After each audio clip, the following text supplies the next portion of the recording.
Sunday. It's the Holy Spirit telling them, I'll be in grace. Punta na kayo sa church. Kuya Ray, sabi ng Holy Spirit, Ray, the Spirit in Him, inside of you, steering you. Hey, worship me today, Ray. That's the Holy Spirit. Seek me. Sabi ng Holy Spirit kay Eli, seek me. Come worship me today. That's the Spirit. Because without the Holy Spirit, wala tayong appetite eh. Manood na ako ng sine, pastor, Netflix. Yeah? Wala tayong appetite ng ganun. Tita Liz, galing pa sa Costa Mesa.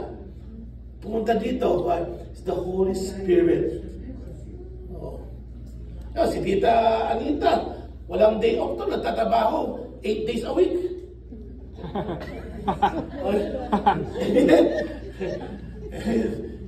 And yet she is here Sunday. Why? The Holy Spirit. Binibigyan ka ng appetite, binubuhay ka yung Holy Spirit mo na. Kaya pag hindi mo alagaan yun, mawawalan ka na appetite. Palayo ka ng palayo. Wala nang appeal sa'yo yung mga bagay na ganito, spiritual things. Ang appeal mo ngayon, yung physical things. Mas gusto mo yung mga carnal things.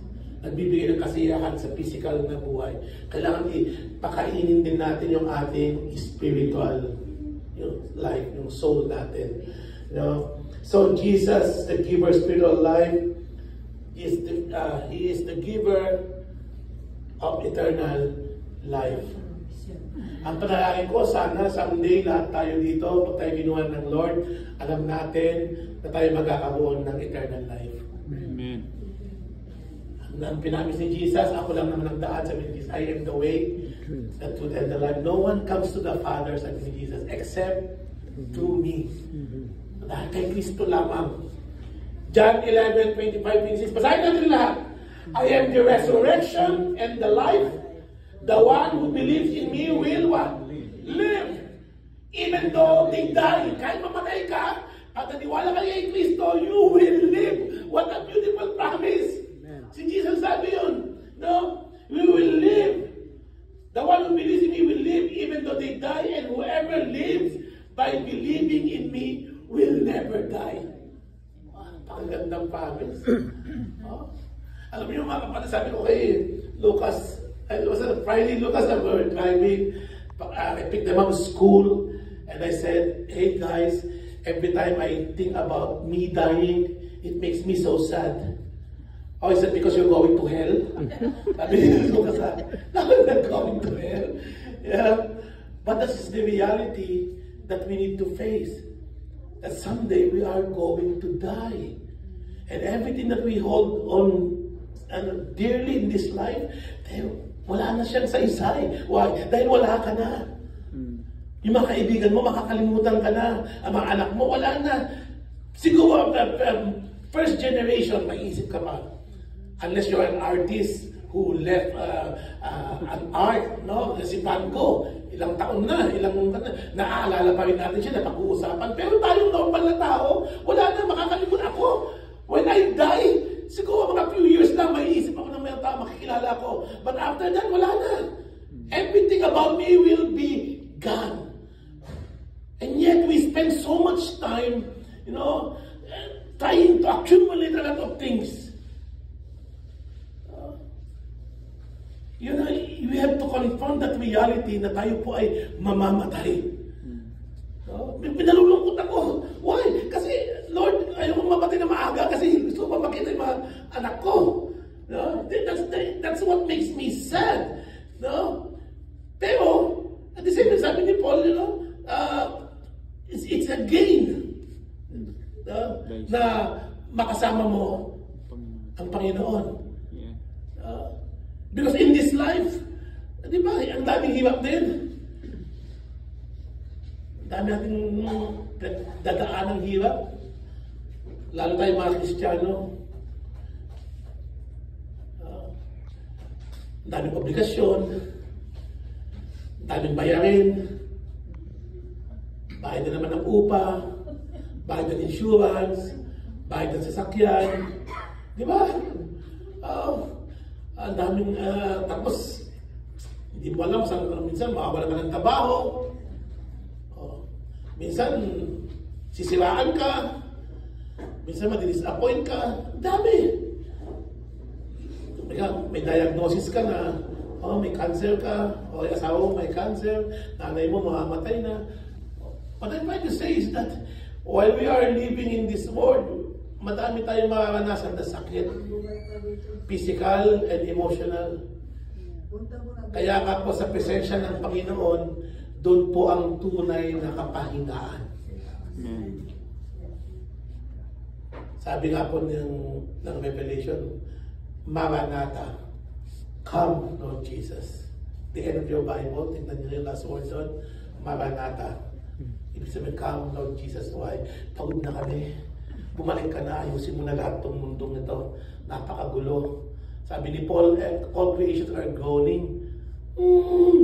Ano ba? Di ba? Ganun tayo. Nakaka-frustrate na. Pray naman ako ng pray. Gagawa ko naman lahat. Pero bakit parang ang dami kong problema?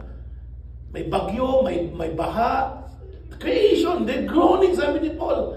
Naghihintay sa pagbabalik ng Diyos. Di ba? Lalo pag dami mong karamdaman, ako may tamaan ako ng gout. Sakit. Lord, bumalik ka na. Ang sakit, di ba? May gout, grabe. Napakasaya yan. So, we are groaning. Maranatha, Lord Jesus, bumalik ka na. So, Jesus is, pinamis niya sa atin ang eternal life. I am the resurrection and the life. And mayroon pa yung last, Jesus as the fulfillment of life. Ito maganda po ito, promise ni Jesus ito. John 10:10 says, He says, I have come that they may have what? Life. And have it more abundantly. Sino bang dito gusto mo? Abundant life. Amen. Di ba lahat tayo gusto natin ng abundant life? I have come that we have life and have it abundantly. Yung abundant life po na sinasabi ni Jesus, hindi po natin yan, it's not measured by your wealth, material wealth, but by the richness of your relationship mo kay Jesus.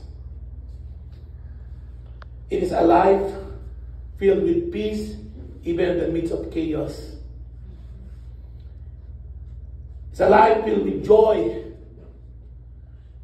in the midst of sadness. A life that is filled with love when you are surrounded by hatred, and a sense of purpose that comes from knowing and serving God. Di ba nakakatanas tayo ng kasayahan pag tayo nagsisilbi sa Panginoon? Yung sense of fulfillment ba? No? Kaya pagdating ko dito, na-anticipate ko na lahat yung para ba tayong we work like a clockwork, yung melo. Okay. Pagdating ko dito, nakaset up na, may ganyan na, nakating na yan si Kuya Alvin, lalabas na yun, bibit-bit na yan. Ganun na every Sunday. Why? That is how we serve the Lord. And it gives us joy. It gives us fulfillment. Di ba? Yung pagluluto nyo, I'm sure, kasi nakakasa pagluluto ako, ang dami, sinigang, o ganyan. Masaya ako. Why? Because I'll be with my brothers and sisters. That's part of serving the Lord. Yeah? Nagkakaroon ka ng fulfillment. Ang sarap, di ba? So, sana mga kapatid, no, wag tayong magsawa. Magsilbi sa Panginoon. Kaya maranasan natin dyan yung abundant life. Makukontrast mo yung buhay mo sa buhay ng mundo. Ang dami nga nila. Dami nilang gamit, dami nilang pera. Pero mas malalim yung naranasan mong kasiyahan. Diba? Mas malalim yung naranasan mong peace and joy. Na kahit kulang-kulang, kahit na, Lord, di mo alam saan ulit kukuha ng na pambayad ng bahay, pambayad ng insurance, sasakyan, or what. But then, nararanasan mo pa rin ang presensya ng Panginoon sa iyong buhay. Why Jesus? Because Jesus is the life. Siya ang bibigay ng buhay. Siya ang nagbibigay ng fulfillment ng buhay natin. Nagbibigay ng abundant life. No? And Jesus as the fulfillment of life. Jesus the sustainer of life. I am the vine, John 15:5. You are the what? The branches. If you remain in me, and I in you, you will bear much fruit. Apart from me, you can do nothing. Pag humiwalay ka sa Panginoon, wala kang magagawa. You cannot experience true joy, true peace, true love. Kaya sabi niya, apart from me, I am the vine.